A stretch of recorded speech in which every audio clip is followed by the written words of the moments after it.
The faded curtains swayed lightly with the afternoon breeze, letting in streaks of golden sunlight that fell across the dusty wooden floor. In a modest little home on the edge of the city, 26-year-old Emily Carter wiped her hands on a worn apron and exhaled deeply. She had just finished helping Mrs. Margaret Whitmore, an elderly woman in her late 70s, to her recliner after a long morning of physical therapy exercises. "Are you comfortable now, Mrs. Whitmore?" Emily asked softly, adjusting the pillow behind the woman's back. Margaret gave a small smile. Her voice was weak but clear. "You always fuss over me like I'm royalty, dear. One day, someone will fuss over you the same way." Emily chuckled lightly, though there was a shadow behind her eyes. She wasn't sure anyone would ever care for her that way. For the last 3 years, her life had been a relentless cycle of double shifts, low wages, and scraping together enough money to cover her younger brother's tuition. Their parents had passed away unexpectedly, leaving her as the sole provider for 16-year-old Ryan. Ryan was bright, hardworking, and full of promise, and Emily had sworn that no matter how many jobs she had to juggle, she would never let him give up his education. Caregiving wasn't glamorous, and the pay was barely enough to survive, but Emily had a gift for it, a gentleness, a patience that most employers admired. Still, she often returned home exhausted, her back aching, her heart heavy with worry about bills. What Emily didn't know, what she couldn't possibly imagine, was that Margaret's son was a man whose name was whispered in boardrooms across the city: Alexander Whitmore, a 40-year-old CEO millionaire, feared and respected in equal measure. But Alexander was nowhere in sight that afternoon. Instead, it was Emily alone in the old house, preparing a pot of chamomile tea for Margaret. She moved through the small kitchen with practiced ease, though her shoes were worn, her clothes simple, and her face carried the quiet fatigue of someone who had known responsibility far too young. "Emily," Margaret called from the living room, "won't you sit with me for a while? I get so lonely in this big house." Emily brought the tea on a tray, setting it gently on the side table. Then she sat beside Margaret, her smile warm. "Of course, you don't need to thank me.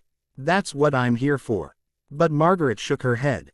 "No, that's not what you're here for. You're paid to help me with meals, with therapy, with cleaning. You're not paid to listen, or to care the way you do. That part comes from your heart, and I see it." Emily felt her cheeks warm. She wasn't used to being seen. Most employers looked at her as just another caregiver, someone replaceable. But Margaret's sharp eyes seemed to look deeper, almost as though she knew the battles Emily fought outside these walls. I know how it feels to need someone," Emily murmured, her voice catching briefly. She quickly masked it with a smile. Margaret studied her for a long moment but chose not to press further. Instead, she sipped her tea and let the room fall into a comfortable silence. That evening, after her shift, Emily walked the 2 miles back to her apartment because she couldn't afford the bus fare that week. The neighborhood grew rougher as she got closer to home, the street lamps dim, the sidewalks cracked. But her face lit up when she saw Ryan waiting by the window of their small apartment. Ryan greeted, rushing to open the door. "You're late again. Did Mrs. Whitmore make you stay longer?" Emily smiled tiredly and ruffled his hair. "Something like that. How was school?" He launched into an excited story about a science project, his eyes glowing with enthusiasm. Emily listened intently, nodding and encouraging him, even though her mind kept drifting to the overdue rent notice on the kitchen counter. Later, after Ryan went to bed, Emily sat at the small table with a stack of bills. She chewed her lip, calculating numbers in the dim light. They were behind again. She might have to skip a payment on the electricity just to cover rent. Her phone buzzed. It was a text from her best friend, Claire. "Don't forget to take care of yourself too, Em. You can't pour from an empty cup." Emily sighed. She couldn't afford the luxury of rest. Her brother's future depended on her. The next morning, Emily arrived at the Whitmore residence early, as she always did. Margaret greeted her with unusual cheer. "Emily, you'll never believe it. I had a dream last night. A strange one. I dreamt my son finally came home." Emily smiled politely. She had never met Alexander. Margaret rarely spoke of him, except in wistful tones. From what little Emily gathered, he was too busy with his company to visit often. "I hope he does," Emily said kindly. Family matters more than anything. Margaret patted her hand. You're right, dear, and one day, my son will realize that too. Meanwhile, across the city, Alexander Whitmore stood in his glass-walled office, looking down at the bustling streets below. The skyline gleamed with wealth, much of it built under his leadership. Yet, despite the success, a certain emptiness lingered inside him. He had built empires, but he had lost touch with the one person who mattered most, his mother. When his assistant reminded him of a board meeting, Alexander barely heard. His thoughts drifted to the nagging guilt he had been carrying. It had been months since he had visited Margaret. He told himself she was fine. He sent money, hired the best caregivers. But a restless feeling urged him. Maybe it was time to see her. He didn't know that, in his absence, a young woman named Emily had been the one holding his mother's hand through the long nights, reading her favorite novels aloud, and treating her not as a client, but as family. Back at the house, Emily helped Margaret to the garden, where the older woman loved to sit among the roses. The autumn air was crisp, carrying the scent of fallen leaves. You remind me of myself when I was your age, Margaret said suddenly, watching Emily adjust a blanket over her lap. Oh, I can't imagine you ever struggling the way I do, Emily laughed softly. Margaret's eyes twinkled. Oh, but I did. Before I married my late husband, I worked as a seamstress. We didn't have much. I know what it is to count pennies. That's why I admire you, Emily. You don't let hardship make you bitter.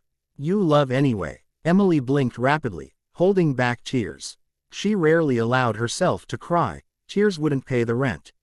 But Margaret's words touched something deep inside her. At that very moment, a sleek black car rolled up the long driveway. Emily turned, startled, as a tall man in a tailored suit stepped out. His presence was commanding, his expression unreadable. Margaret's eyes lit up. Alexander, she cried, her frail hands trembling with joy. Emily froze. This was the son, the elusive man she had heard about in passing, the CEO Millionaire. Alexander walked quickly toward them, his eyes softening only when they fell on his mother. He knelt by her chair, taking her hands gently. I'm sorry it's been so long, Mother. Margaret smiled through tears. You came. That's all that matters. Then Alexander's gaze lifted, and collided with Emily's. For a moment, the world seemed to still. His sharp eyes studied her, taking in her simple uniform, her weary yet kind expression. He opened his mouth to speak, but something in her steady gaze made him pause. Emily's heart raced. She didn't know why, but something told her that meeting Alexander Whitmore was about to change her life in ways she couldn't possibly imagine. The late afternoon sun dipped lower, painting the Whitmore garden in hues of orange and gold.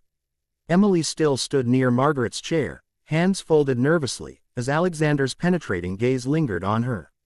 Margaret, oblivious to the silent tension, squeezed her son's hand joyfully. I told Emily just this morning, I dreamed you would come back to me. And here you are. Alexander's lips curved into a faint smile, but his attention drifted again toward the young caregiver. He finally spoke, his voice smooth and controlled. And who might you be? Emily straightened, suddenly aware of how plain her clothes looked compared to his expensive suit. I'm Emily Carter. I've been caring for your mother these past months. Alexander's brow furrowed. Months. I was told she had a rotating schedule of professionals. Margaret chuckled lightly, cutting in before Emily could answer.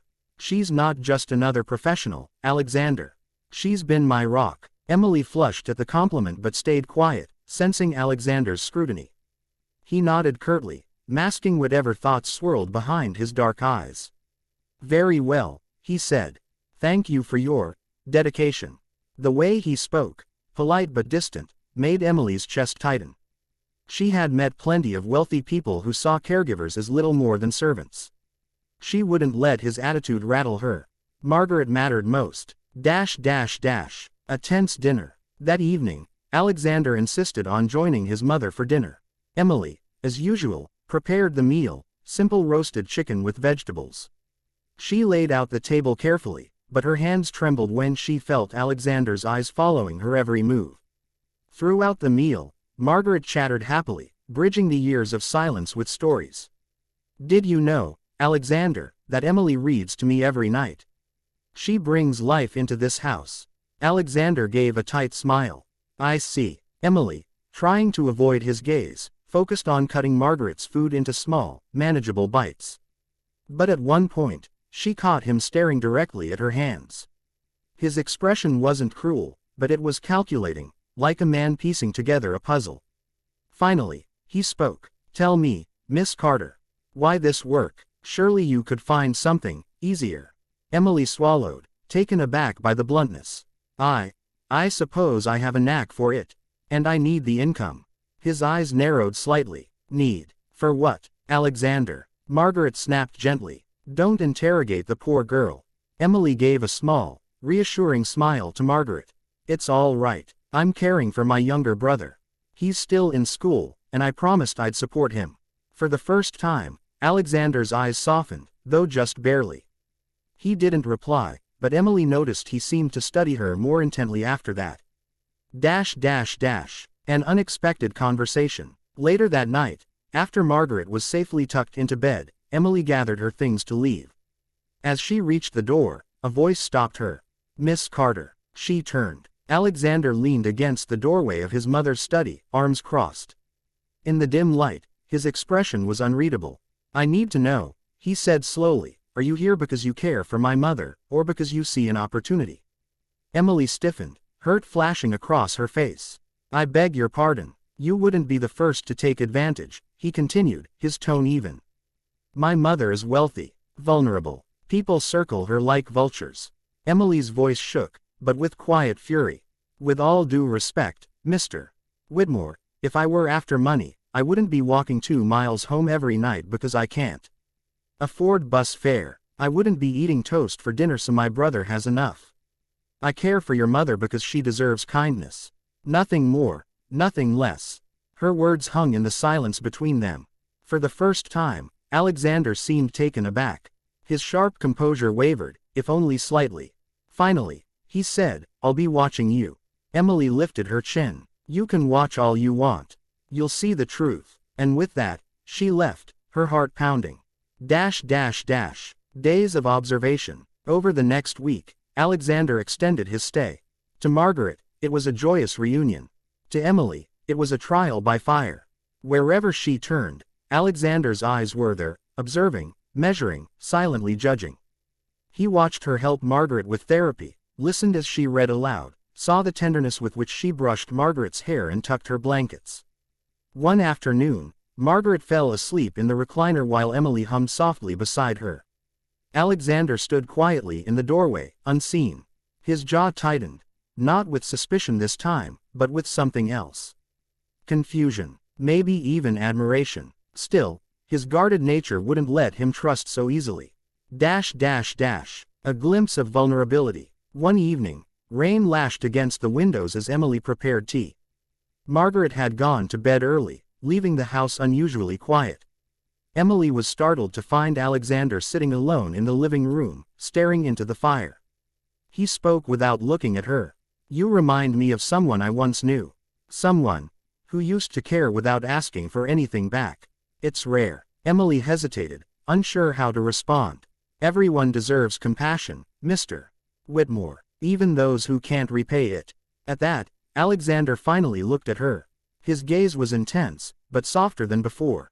For a brief moment, Emily thought she saw the man behind the CEO, the lonely son who had stayed away too long.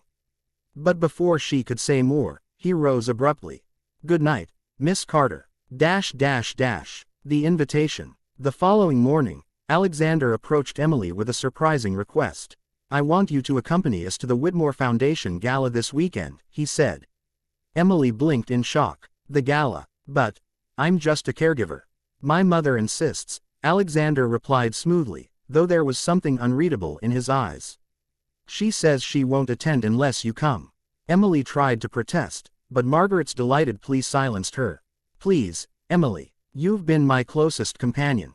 I want you there. And so, despite her protests, Emily found herself preparing for a night far beyond her world. The gala. The Whitmore Foundation Gala was held in a glittering ballroom downtown, filled with chandeliers, champagne, and the city's elite. Emily, in a simple borrowed dress from Claire, felt painfully out of place. She stayed close to Margaret, offering support. But she could feel eyes on her, curious, judging, whispering. And among them, Alexander's gaze, watchful as ever. When Margaret stepped away to greet an old friend, Emily found herself alone at the edge of the crowd. Two wealthy women nearby whispered just loud enough for her to hear. Who is she? Doesn't look like she belongs. Probably trying to cozy up to the Widmores for money. Pathetic. Emily's cheeks burned. She turned to leave, only to nearly collide with Alexander. He had heard every word. His jaw was tight, his eyes stormy. For a moment, Emily expected him to defend her.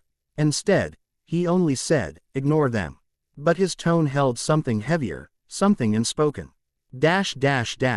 The suspenseful twist. Later that night, as the gala wound down, Alexander pulled Emily aside. His expression was serious, his voice low. "There's something you should know," he said. "I ran a background check on you." Emily froze, anger flaring. "You what?" "I had to," he said firmly. "I needed to be sure. But what I found." He paused, studying her face. "It wasn't what I expected." Emily's heart pounded. "What did you find?" Alexander's eyes darkened. "That you've been hiding something. Something big." Her breath caught in her throat. "That's not true." He leaned closer, his voice barely above a whisper. "Then why is it that your name came up connected to my family years ago? Why is there a record of your parents working for us before they died?" Emily's blood ran cold. She had no idea. Alexander's gaze was sharp, suspicious, but also filled with something else. A dawning realization. "Who are you really, Emily Carter?" he demanded. Emily's lips parted, but no words came. The room spun, the weight of his question pressing down on her. And just as she tried to speak, Margaret's voice called out across the ballroom. "Alexander, Emily." They both turned, startled. Margaret was clutching her chest, her face pale. The crowd gasped. "Mother!" Alexander shouted, rushing toward her. Emily ran too, instincts kicking in. But the question still echoed in her ears, louder than the music, louder than the panic. "Who are you really, Emily Carter?"